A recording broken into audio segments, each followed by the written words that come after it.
नमस्कार दोस्तों, प्रभात online study point में आपका स्वागत है।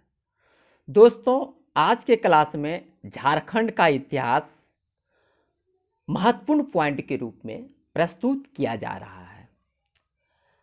आज पार्ट 1 दिया जा रहा है, जो झारखंड के सभी आगामी एग्जाम के लिए अति महत्वपूर्ण है और विशेषकर सिविल सर्विसेज एग्ज़ाम के लिए अति महत्वपूर्ण है। दोस्तों, मेरे चैनल पर आप यदि नए हैं या पहली बार आए हैं तो चैनल को सब्सक्राइब कर लें और बेल आइकन ज़रूर दबा लें ताकि हर अपडेट से आप अवगत रहें। चलिए दोस्तों, विषय वस्तु की ओर चलते हैं। झारखंड क्षेत्र का सर्वप्रथम उल्लेख कहाँ एवं किस नाम से मिलता है? देखिए, झारखंड क्षेत्र का सर्वप्रथम उल्लेख ऐत्रेय ब्राह्मण में पुंड्र के नाम से मिलता है। किस नाम से? पुंड्र के नाम से मिलता है। ये पॉइंट के रूप में आपको इसलिए दिया जा रहा है ताकि आपको याद करने में आसानी हो और ये आपके सुलभता के लिए प्रस्तुत किया जा रहा है। चलिए दूसरा पर चलते हैं। उत्तर वैदिक काल में झारखंड क्षेत्र को किस नाम से जाना जाता था? उत्तर वैदिक काल में झारखंड को व्रात्य प्रदेश के नाम से जाना जाता था। किस नाम से? व्रात्य प्रदेश के नाम से जाना जाता था। भगवत पुराण में झारखंड को किस नाम से संबोधित किया गया है? भगवत पुराण में झारखंड को कीकट प्रदेश के नाम से संबोधित किया गया है। किसके नाम से? कीकट प्रदेश के नाम से। वायु पुराण में झारखंड को किस नाम से संबोधित किया गया है? तो वायु पुराण में झारखंड को मुरंड के नाम से संबोधित किया गया है। भागवत पुराण में कीकट प्रदेश के नाम से, वायु पुराण में मुरंड के नाम से संबोधित किया गया है। विष्णु पुराण में झारखंड को किस नाम से संबोधित किया गया है? विष्णु पुराण में झारखंड को मुंड के नाम से संबोधित किया गया। किस नाम से? मुंड के नाम से। महाभारत के दिग्विजय पर्व में झारखंड क्षेत्र को क्या कहा गया? महाभारत के दिग्विजय पर्व में झारखंड क्षेत्र के लिए पुंडरिक देश एवं पशुभूमि शब्द का प्रयोग किया गया। किस रूप में? तो पुंडरिक देश के रूप में और पशुभूमि के रूप में प्रयोग किया गया है। टॉलमी द्वारा झारखंड को किस शब्द से संबोधित किया गया है? टॉलमी के द्वारा झारखंड को किस शब्द से संबोधित किया गया है? तो टॉलमी के द्वारा झारखंड को मुंडल के रूप में संबोधित किया गया है। किसमें? तो मुंडल के रूप में। फाहियान ने छोटा नागपुर क्षेत्र को क्या कहा है? फाहियान ने छोटा नागपुर क्षेत्र को कुकट लाड़ के रूप में प्रयोग किया है। किस नाम से छोटा नागपुर क्षेत्र को कुकट लाड़ के रूप में प्रयोग किया है? ह्वेनसांग द्वारा छोटा नागपुर के लिए किस शब्द का प्रयोग किया गया है? तो ह्वेनसांग के द्वारा छोटा नागपुर क्षेत्र के लिए किलोना सूफालाना का प्रयोग किया गया है। किसका? तो किलोना सूफालाना का प्रयोग ह्वेनसांग के द्वारा छोटा नागपुर के लिए किया गया है। मलिक मोहम्मद जायसी के किस ग्रंथ में झारखंड शब्द का उल्लेख मिलता है? मलिक मोहम्मद के किस ग्रंथ में झारखंड शब्द का उल्लेख मिलता है? तो मलिक मोहम्मद के पद्मावत में झारखंड शब्द का उल्लेख मिलता है। झारखंड शब्द का सर्वप्रथम उल्लेख कब किया गया है? तो झारखंड शब्द का सर्वप्रथम उल्लेख 13वीं शताब्दी के ताम्रपत्र में किया गया है। तो कब किया गया है? 13वीं शताब्दी में झारखंड शब्द का पहली बार उल्लेख किया गया है। मुगल काल में झारखंड को किस नाम से जाना जाता है? मुगल काल में झारखंड को किस नाम से जाना जाता था? यहाँ जाना जाता था, तो यहाँ ये खुखरा या कुकरा के नाम से जाना जाता था। मुगल काल में झारखंड को खुखरा या कुकरा के नाम से जाना जाता था। अबुल फजल कृत अकबरनामा में छोटा नागपुर क्षेत्र को क्या कहा गया है? छोटा नागपुर क्षेत्र को क्या कहा गया है? तो इसको झारखंड के नाम से ही जाना गया, झारखंड ही कहा गया। छोटा नागपुर क्षेत्र के लिए अकबरनामा में झारखंड का शब्द का प्रयोग किया गया है। जहांगीर ने अपनी आत्मकथा तुजुक ए जहांगीरी तुजुक ए जहांगीर में झारखंड क्षेत्र के लिए किस शब्द का प्रयोग किया है। तो ये जहांगीर ने तुजुक ए जहांगीर में झारखंड के लिए खोखरा का प्रयोग किया है। किसके लिए किसका खोखरा का प्रयोग किया है। आईने अकबरी में झारखंड को क्या कहा गया है। आईने अकबरी अबुल फजल की रचना है और इसमें झारखंड को कोकरा या खंकरा का प्रयोग किया गया है। कोकरा तथा खंकरा का प्रयोग किया गया है। आदि मानव द्वारा निर्मित चित्र कहाँ से प्राप्त हुए हैं। आदि मानव द्वारा निर्मित चित्र झारखंड में इसको कहाँ है, ये हजारीबाग में प्राप्त हुआ है। आदि मानव द्वारा निर्मित चित्र झारखंड में इसको से प्राप्त हुआ और इसको कहाँ है, तो हजारीबाग में। झारखंड के किस स्थान से प्रागैतिहासिक काल के दुर्लभ शैलचित्र एवं प्राकृतिक गुफाएं प्राप्त हुई है। तो ये प्रागैतिहासिक काल के दुर्लभ शैलचित्र एवं प्राकृतिक गुफाएं ये भवनाथपुर से प्राप्त हुआ है और ये भवनाथपुर जो है गढ़वा डिस्ट्रिक्ट में है। कहाँ है, भवनाथपुर गढ़वा डिस्ट्रिक्ट में है और यहाँ से ही प्रागैतिहासिक काल के दुर्लभ शैलचित्र एवं प्राकृतिक गुफाएं प्राप्त हुई है। भारतीय पुरातत्व में असुर शब्द का प्रयोग झारखंड के किन जिलों के लिए हुआ है। तो भारतीय पुरातत्व में असुर शब्द का प्रयोग झारखंड के रांची, गुमला और लोहरदगा के लिए हुआ है। 3 जिलों के लिए असुर शब्द का प्रयोग किया गया है। झारखंड के किस स्थल से कब्रगाह के प्राचीन अवशेष मिले हैं। तो झारखंड के लुपंगड़ी नामक स्थान से कब्रगाह के प्राचीन अवशेष मिले हैं। कहाँ से, लुपंगड़ी नामक स्थान से कब्रगाह के प्राचीन अवशेष मिले हैं। झारखंड के किस स्थल से बुद्ध मूर्ति की भूमि स्पर्श मुद्रा में एक मूर्ति प्राप्त हुई है।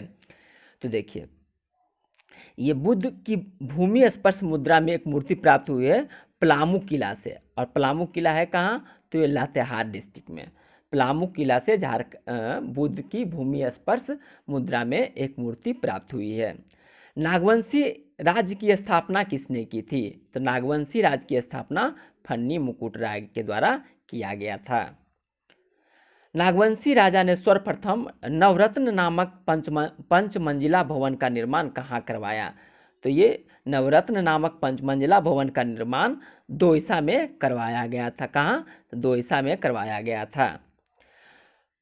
फन्नी मुकुट राय ने किसे अपनी राजधानी बनाई। फन्नी मुकुट राय ने सुतियांबे को अपनी राजधानी बनाई। हापा मुनि मंदिर घाघरा का निर्माण किस नागवंशी राजा ने कराया था। ये हापा मुनि मंदिर जो है गुमला के घाघरा ब्लॉक में है और इसका निर्माण किसने करवाया था। तो नागवंशी शासक शिवदास करण ने हापा मुनि मंदिर का निर्माण कराया था। किस नागवंशी राजा ने अपनी राजधानी सुतियांबे से बदलकर चुटिया ले गया। तो सुतियांबे से बदलकर चुटिया ले जाने वाले जो है प्रताप राय हैं। कौन है, नागवंशी शासक प्रताप राय ने सुतियांबे से राजधानी बदलकर चुटिया ले गया। खड़गडीहा राज की स्थापना किसने की। खड़गडीहा राज की स्थापना राजा हंसदेव के द्वारा किया गया। किसके द्वारा, राजा हंसदेव के द्वारा किया गया। किस नागवंशी राजा ने स्वर्ण रेखा के समीप सतरंजी में अपनी राजधानी स्थापित किया। तो ये एन्नी शाह के द्वारा सतरंजी में अपनी राजधानी स्थापित किया गया।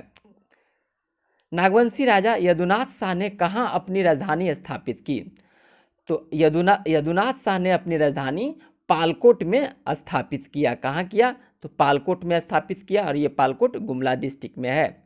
सरायकेला राज्य की स्थापना किसने की थी।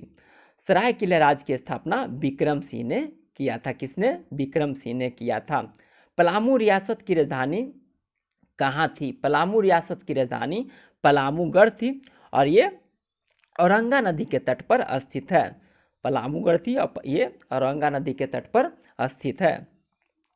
सोनपुरा रियासत किस जिले में स्थित थी। सोनपुरा जो रियासत है पलामू डिस्ट्रिक्ट में स्थित थी। कहाँ सॉरी दोस्तों, सोनपुरा रियासत पलामू डिस्ट्रिक्ट में स्थित थी। कुंडे रियासत किस जिले में अवस्थित थी। कुंडे रियासत जो है हजारीबाग में। कहाँ, तो ये हजारीबाग में स्थित था। हुसैनाबाद एवं हैदरनगर की स्थापना किसने की थी। हुसैनाबाद एवं हैदरनगर की स्थापना हिदायत अली खां के द्वारा किया गया था। किसके द्वारा? हिदायत अली खां के द्वारा किया गया था। किस तुगलक शासक ने सतगामा को अपनी राजधानी बनाई थी? किस तुगलक शासक ने सतगामा को अपनी राजधानी बनाई थी? तो ये फिरोज शाह तुगलक के द्वारा सतगामा को अपनी राजधानी बनाया गया था। शेर शाह ने बंगाल पर अधिकार के क्रम में झारखंड के किस रास्ते का उपयोग किया था? तो ये जो किया था उपयोग, तेलियागढ़ी के रास्ते का उपयोग किया था। और तेलियागढ़ी कहाँ है? तो राजमहल वाला क्षेत्र में। शेरशाह ने अपने सेनापति ख्वास खां को किस चेरो राजा के विरुद्ध सैनिक कार्रवाई के लिए भेजा था? तो ये ख्वास खां जो आया था, ये महारत चेरों के विरुद्ध सैनिक कार्रवाई के लिए शेरशाह के द्वारा भेजा गया था। अकबर ने 1585 में किसके नेतृत्व में नागवंशी शासक मधुकर शाह के विरुद्ध विजय प्राप्त करने हेतु सेना भेजी थी? तो ये शहबाज खान के नेतृत्व में अकबर ने मधुकर शाह के विरुद्ध सेना भेजी थी। 1592 में ईस्वी में अकबर के प्रतिनिधि मान सिंह ने झारखंड के किस स्थान को बिहार एवं बंगाल की राजधानी बनाई? तो मान सिंह ने राजमहल को 1592 में बिहार एवं झारखंड की राजधानी बनाई। झारखंड के किस राजा ने मान सिंह को उड़ीसा अभियान में मदद की थी? तो झारखंड के राजा थे राजा मधु सिंह, और इसने ही मान सिंह को उड़ीसा अभियान में मदद प्रदान किया था। किस मुगल शासक के समय झारखंड पर मुगलों का अधिकार स्थापित हुआ? तो ये जहांगीर के समय झारखंड पर मुगलों का अधिकार स्थापित हुआ। किसके समय? जहांगीर के समय में। जहांगीर के शासनकाल में 1616 ईस्वी में छोटा नागपुर का राजा कौन था? तो ये जहांगीर के शासनकाल में 1616 ईस्वी में छोटा नागपुर के शासक था दुर्जन साल। कौन? दुर्जन साल। दुर्जन साल को गिरफ्तार करने के बाद उसे कहाँ कैद कर रखा गया था? तो दुर्जन साल को गिरफ्तार करने के बाद उसे ग्वालियर के किला में कैद कर रखा गया था। जहांगीर ने दुर्जन साल को कौन सी उपाधि प्रदान की थी? जहांगीर ने दुर्जन साल को शाह की उपाधि प्रदान की थी। किसकी? शाह की उपाधि प्रदान की थी। दोयसा के नवरत्नगढ़ राजप्रसाद का निर्माण किसने करवाया था? दोयसा के नवरत्नगढ़ राजप्रसाद का निर्माण दुर्जन साल ने करवाया था। किसने? तो दुर्जन साल ने करवाया था। औरंगजेब के शासनकाल में नागवंशी राजा कौन था? औरंगजेब के शासनकाल में जो नागवंशी शासक थे रघुनाथ शाह। किस चेरो राजा को न्यासी राजा कहा गया है? किस चेरो राजा को न्यासी राजा कहा गया है? तो मेदिनी राय को न्यासी राजा के नाम से भी जाना जाता है। किसके शासनकाल को चेरो शासन का स्वर्ण युग के रूप में जाना जाता है? तो इसी मेदिनी राय के शासनकाल को ही चेरो शासन का स्वर्ण युग के नाम से जाना जाता है। राजमहल पर मराठों का आधिपत्य कब हुआ? तो राजमहल पर मराठों का आधिपत्य 1742 में स्थापित हुआ। कब? 1742 में राजमहल क्षेत्र पे मराठों का अधिकार स्थापित हो गया। 1742 ईस्वी में बंगाल पर आक्रमण के दौरान छत्तीसगढ़ के रास्ते झारखंड में प्रविष्ट होने वाले मराठा नेता कौन थे?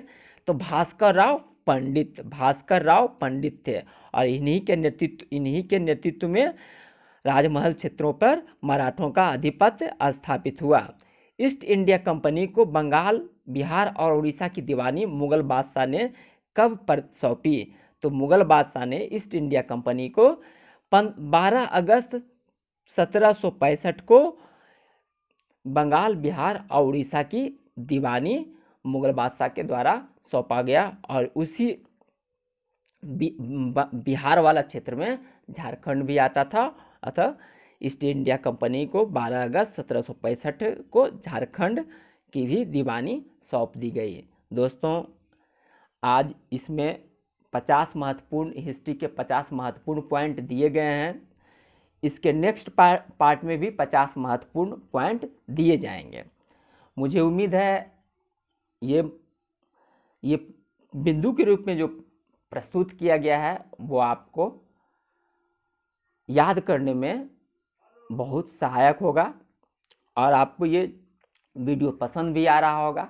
यदि पसंद आ रहा है तो इसे अधिक से अधिक लाइक करें, शेयर करें और सब्सक्राइब जरूर कर लें। इसी के साथ जय झारखंड।